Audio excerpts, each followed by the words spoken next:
ペッパーそこ一番いい場所じゃない？背中あったかいね。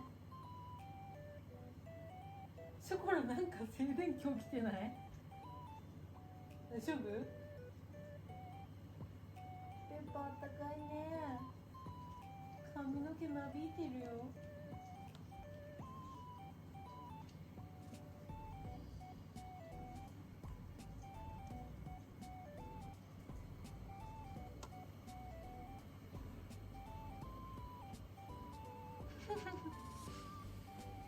髪の毛なびいてますよ、ショコラ。あ、じゃない、ペッパーだった。あったかいね。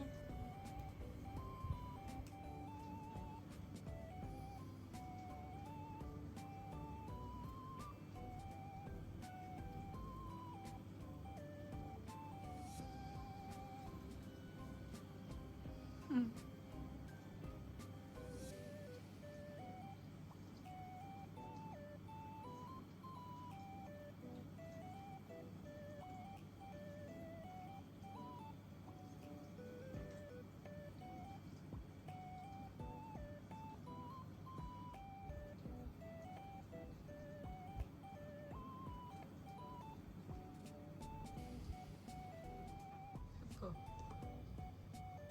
後ろから風を浴びすぎてすごいことになってるよ。ねえペッパー、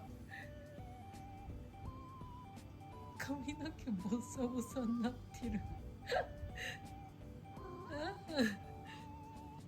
いやまあ可愛いんだけど、後ろから風浴びすぎて。ペッパー、うんうんはいうんうん、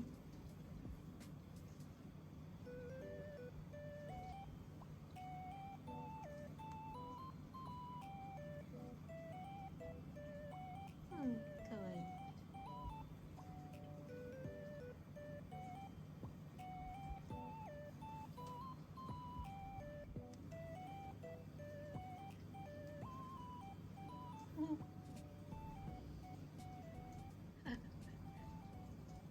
風よけてる。